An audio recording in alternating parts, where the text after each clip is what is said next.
د وجوب راځي.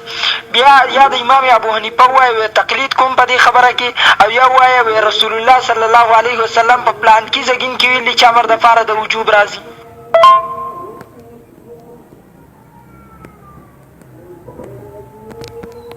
دا راته ووایه چې کوم اصول له قرآن او حدیث نه راوته دی او کوم اصول له قرآن او حدیث خلاف دی. ته په دې باندې څه پوهېږې؟ ته ځان ته مجتهد وې. که ځان ته مجتهد وې نو یو تکبیر تحریمه دې په دومره ګېډې وشوې ماښام را ایسته لګیا یو تکبیر تحریمه دې مولانا پېش نه کړو. سوال درته کومه دا راته پېش کړې چې زه مطمئن شمه چې د نن زمانې دا خلک چې دي نو دا په حقه باندې دي. ګینې په دې باندې کار نه کېږي چې زه ویډیو درښیم که ما ته حلالي وي نو ته بیا حرامي یې. ته د 3 طلاقو نه بعد وې ښځه طلاقه نه ده او په 3 طلاقو ښځه طلاقه د ښځې څه زنا کې لګیا یي. زنا ورسه کوئ نو ستاسو نه حرامیان تاسو پیدا کېږئ او موږ خو بیا هم حلاله وکړو ځه موږ حلالیان شو. ښه مولوي صاحب اول دې ویل زه شیخ امین د سره پېژنم نه په اولنیو کلیپونو کې دې ویلم. اول دلته وی 3-4 ورځې مې د هغه کتاب مخې ته نه دی ایښودی نور مخکې به مې ایښودو. دا دروغ پکې څه وی دا راته ووایه دروغ خو مه وایه کم از کم که نو قرآن کې لعنت الله علی الکاذبین. دا وګوره نروه مې لږ ښه دا د هدایه عبارت دی صرف دغه پنبته کول کوئ اورئ نو بیا وایي ساعت پرې نشته. هغه به خامخا دا خبرې کوي نو هغه نه هر څه کار دی هغه خپله دغه کارونه کړي دي په دې پوهېږې که نه. همدغه دروغ وایي که نه ته ما د حقیقت دغه زه د ستا د مدرسې ویډیو د زخیم باقاعده ستاسو د جمعیت جهله اسلام نایب صدر چې مولانا فضل الرحمن پسې کوم مولا هغه غټ جامعه کې هغه فریدي سره چې هغه کارنامه کړل هغه ویډیو د یار ده څه ستا د امام اصول کوم اصول دي دغه دي که نه چې ومن تزوج امرأة لا یحل له نکاح فوطئها فلا حد علیه هغه ته راولېږه ما پکې داسې نه دي ویلي. حتی وایي چې یوسف شاشي والا لیکل چې الامر للوجوب که نه نو دا خبره ما د قرآن او حدیث نه دا ثابته کړه چې الامر للوجوب دا خبره صحیح ده. په دې پوهېږې که نه چې اوس هغه داسې وایي چې ومن تزوج امرأة لا یحل له نکاح فوطئها فلا حد علیه. اوس په دې الامر للوجوب په دې باندې قرآن سنت د دلیل نشته دی. ومن تزوج امرأة په دې باندې چې نشته دی نو دا اوس زه نه منم. اوس دغه باندې قرآن سنت نه دلیل شته هغه زه منم. زما مذهب دین اسلام دی چې کله کافر مسلمانېږي هغو ته به څه وایي هغه ته به دین اسلام خطاب ورته نه چې دا جمع دا پنجپیریت دی دا جمع دی دا پنجپیریت دی دا دیوبندیت دی دا جمع جماعتیت دی دا دیوبندیت دی دا پلانکې دی دا پلانکې دی ړنګې دی دا بوریلیت دی نه داسې ورته نه وایي. قرآن و سنت ورته ذکر کوي اسلام ورته ذکر اسلام څه قرآن و سنت نه مجموعي ته اسلام ویلی کېږي. ومن یبتغي غیر الاسلام دینا فلن یقبل منه چا چې دین اسلام نه علاوه بل مذهب بل دین وګڼو دی چې مې دی د ده نه به قبول نه کړی شي.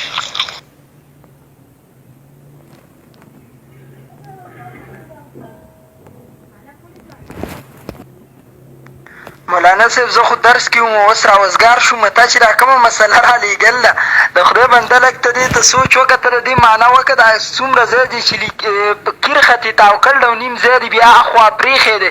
خدای خبر چې ته زما په مخ کې مولوي صاحب دومره دجل او فریب نه کار آلی چې ته به عوامو ته څنګه دا مسلې ښې. ته د دې زګین معنا وکړه ته په معنا باندې د دې پوهېږې ته د دې په دې عبارت باندې بلکل نه پوهېږې. 20 کتابه درته زه اوس په دې باندې پېش کومه چې د دې تشریح کړل ده ته د دې په تشریح باندې سره نه پوهېږې. معنا وکړه زر کوه پاتې شه دا تښتېدو خبره دې وکړه چې دغه ګوري میسج ګوري والله لازم ستا یو میسج ما اوسه پورې ونه کړو یو میسج مې له ونه علمي غیب دعوې به نه کوې. علمي غیب بندګانو ته خاصیت هم نه لري خاصیت د علمي غیب دعوې به نه کوې. دا پوره عبارت ترجمه وکړه زه اوس ستا د علم زور منم ته په هدایه باندې څه پوهېږې. ستا په مدرسه کې هدایه ویلی کېږي چې پې پوهېږې نه د ځانه کتاب راغلي صرف ورته ګوري هغه لوبه دې کړله یا ایها الذین آمنو لا تقربوا الصلاة د حق زګین لوبه دې کړله وانتم سکاره باندې د لاس ایښودی دی او لا تقربوا الصلاة د خلکو ته ښکاره کړل دی. وکړه ما نظر وکړه چې تا ته زه اوس پته د دې وښیم زه ته نور عبارات په دې باندې اوس پېش کوم.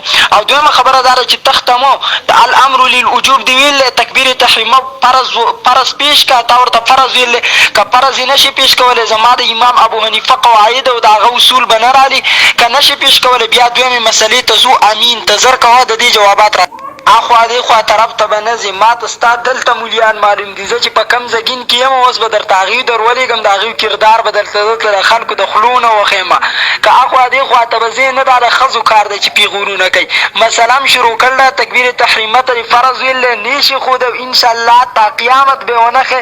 خو چې ښودی نه شي مولوي صاحب، نو په دې فقه باندې ولې دروغ د فقې نه غیر خو تا تکبیر تحریمه ثابت نه کړو. الله اکبر. د امام صاحب اصولو تا چې تکبیر تحریمه تا ویل امر د وجوب د پار راځي، دا چا ویل؟ نورالانوار د چا د مقلد کتاب دی؟ د امام اعظم ابو حنیفه د مقلد کتاب دی. امر د وجوب د پار راځي د څه نه دي ویل؟ د اصول شاشي نه دي یاد کړلي. اصول شاشي د امام صاحب د مقلد الشیخ رحم الله حقانی صاحب په باره کې بل الفاظ استعمال نه کړي. د وخت ترجمان ابو حنیفه و. ابو حنیفه رحمت الله علیه په زبان ترجمانی موږ ته کړله. هغې په باره کې ته څه مه وایه؟ ګورې داسې څه به لوست دي د مولیانو حقیقت به دې راباندې کم زګین کې به د قرآن او سنت نه دلیل دی. خو ووایه زه تقلید کوم د اصول شاشي والاګانو، داسې راته ووایه زه د احنافو په دې اصولو کې تقلید کوم، زه بیا هم منم. او که داسې نه وایه چې د ځان مې راوایسته، نو په کوم ځای کې تا وښوده چې الامر للوجوب الفاظ راته وښایه، زه یې منم. ځه چې قال رسول الله صلی الله علیه وسلم الامر للوجوب وښایه، غیرت ځان کې پیدا کړه. که داسې الفاظ نه وي نو دا بیا ته تشریحګانې کې د ځانه او شارح ته نه شي جوړېدی، ځکه ته یو تکبیر تحریمه فرضیت نه شي ثابتولی، نو شارح ته ځان ته څنګه حتی ما دا ووایه که نه، لولا ان اشق على امتي لامرتم بالسواك عند كل صلاه عند كل وضوء. د دې لفظي معنا راته وکړه، زه به ستا اوس ومنم چې ته په حدیث پوهېږې که نه، نو ما ته بس دا ووایه. او پاتې شو دا خبره چې لولا ان اشق علی امتي لامرتهم بالسواک، که نه دا څو زګینو کې دا روایت راغستی شوی دی. یو زګین کې ورسره لتاخیر العشاء راغستی شوی، تاخیر د عشاء دی. مسواک لفظ راغلی په دغه زګین کې دی. کم زګین نه چې تا دا کم حدیث چې تا ولوستو مولوي صاحبو، زما علم په دې کې مه چیلنج کوه چې ته ترجمه وکړه. ترجمه تا هم کړله، بره کلیفونه ګوره، په دغه کلیفونو کې ما تاله جوابي ترجمه تا ته کړله. له امر ته هم پسې ته ټول ځي. که ته وایې چې امر لفظ مې درته په دې زګین کې وښودو، نو د امر لفظ خو وشه، خو د امر د وجوب لفظ خو ورسه نشته که نه. که د وجوب لفظ ته لږ د الله او د الله په نبي باندې خو دروغ مه وایه. خیر دی، په امام ابو حنیفه دې دروغ وویله، او امام ابو حنیفه رحمت الله علیه د عبارت ترجمه تا ته نه درځي. خو په الله او په الله او په رسول باندې دروغ مه وایه. که د امر ته هم پسې شي، نو زه به تر حدیثو به ته زه اوس کتاب شروع کړم.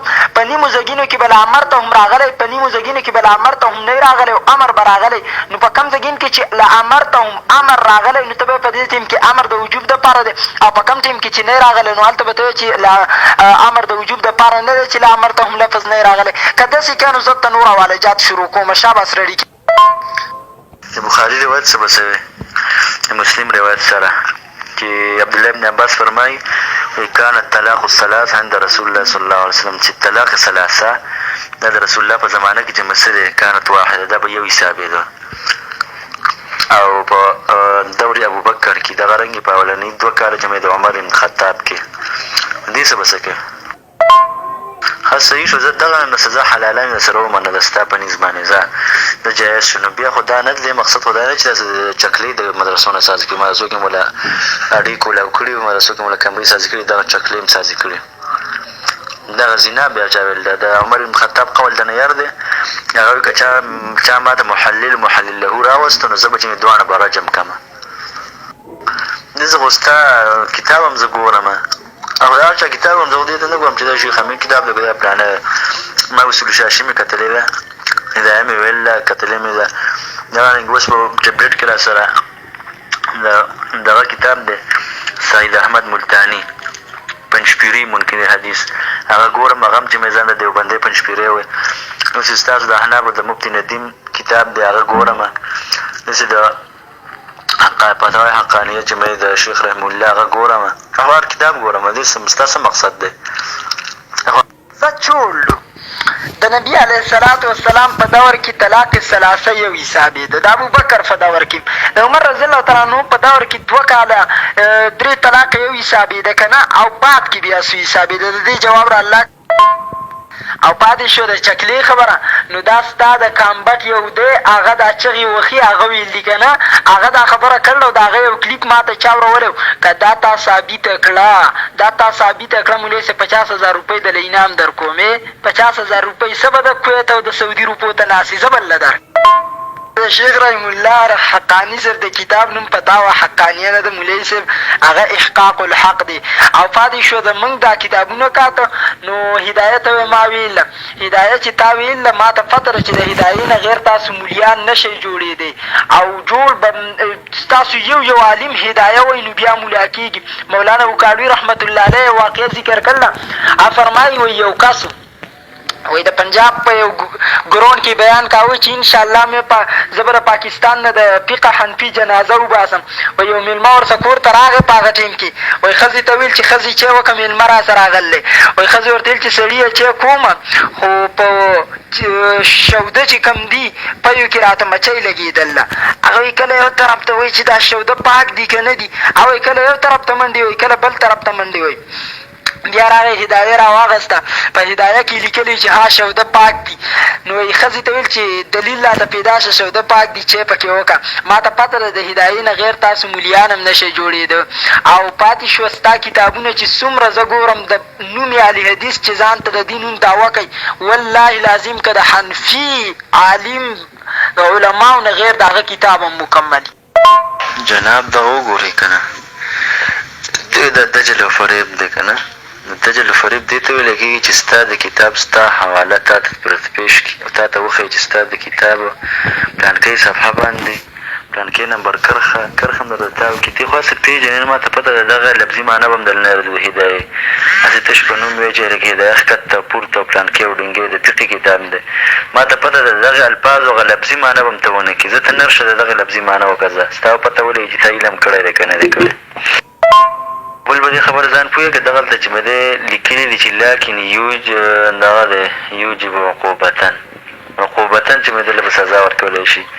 او بیا ورته دا هم ذکر کړي دي چې کله په دې خبره باندې پوهېږي چې یو سړی په دې باندې پوهېږي چې هلکه د مور سره نکاح کول حرام دي چې به دی لیکلي دي چې لاکن دغه دی یوجب عقوبتن چې مې دله به سزا ورکولی شي.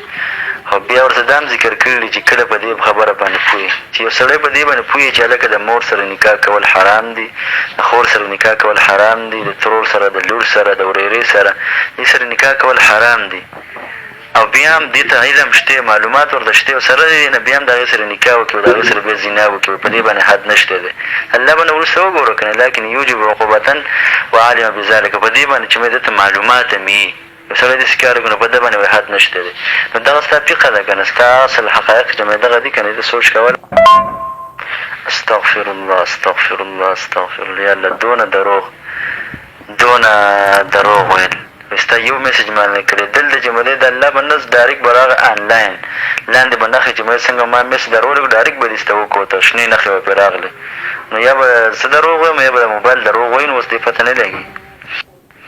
ښه مخکې دې ویله وایي دا عبارت په هدایه کې نشته چې اوس مې درولې وه که نه صفحه په صفحه او کرښه په کرښه نو اوس وایي چې هلکه دې مقصد دا نه ده دې مقصد ته نه رشه په ته یې مقصد را وباسه. مولوي صاحب زه درته وایم د یوجي عقوبتن په معنه باندې ته پوهېږي.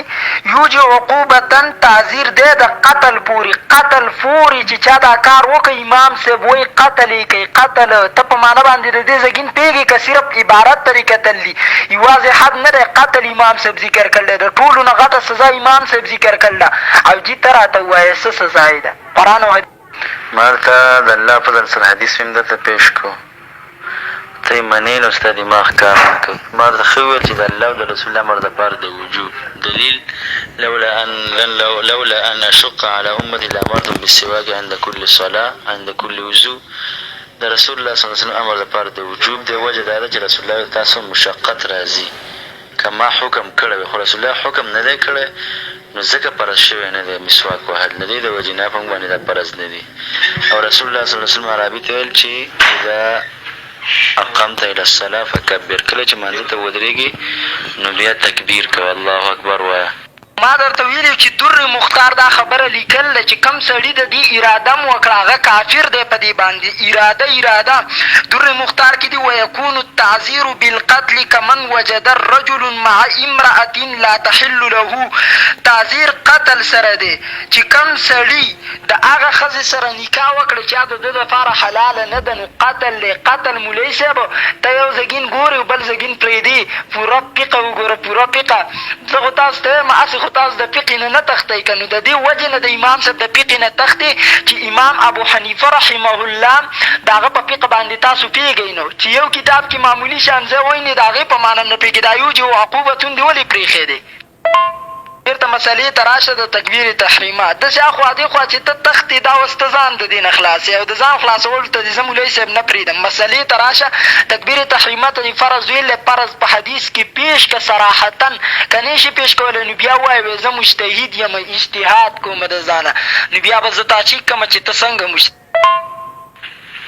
ته چې امر لپاره د وجوب راځي که نه بیا د اصول الشاسي نه بیا د هدایه بیا د امام صاحب کتاب د امام صاحب یو کتاب خو ما ته راوښیه چې اول هغه لیکلی دیم دا د هغې د شاګرد کتاب ما ته راوښیه چېرته شته دی په دنیا کې څه وجود لري که نه د ځان هم پس خبرې تړلې دي چې امام صاحب داسې ویلي زه خو یم چې د هدایه کې چې دا کم غول دي کم ګن دي که نه زه یم چې د دې نه به ډیران ښیي ډیران کې چې یو سړی اوسېږي هغه ښه ده او نه دغه ویل د هغې حقایق خو هسې مښکاره شوي اوس دې ته رسېدلی انشاءالله په قبر کې ورته سزا اذا حللتم فاصطادوا کې امر ولې د وجوب دپاره نه دی مولوي صاحب دا راته وایي چې اذا حللتم فاصطادوا کې امر د وجوب دپاره ولې نه دی او دویم راته دا ووایي چې نو تا خو اول ویل چې زه قرآن منم حدیث منم که نه چې قرآن او حدیث منې نو قرآن او حدیث کې وښایه چې امر دپاره د وجوب دی نو تا قرآن او حدیث کې نه شي خو ته د ځانه لګیا وې دلته امر راغلی دی دلته امر راغلی دی دلته د وجوب دپاره نه دی او دلته د وجوب دپاره دی دا خو ته د ځانه په قرآن او حدیث باندې دروغ وی نو دجل او فریب نه کار مالکه نه شي خودی دویمې خبرې امین ته راشه چې په امین باندې بحث مباحثه وکړو په دې کې خو ماشاءالله حق دې وکړو د غر سر ته پکې وختي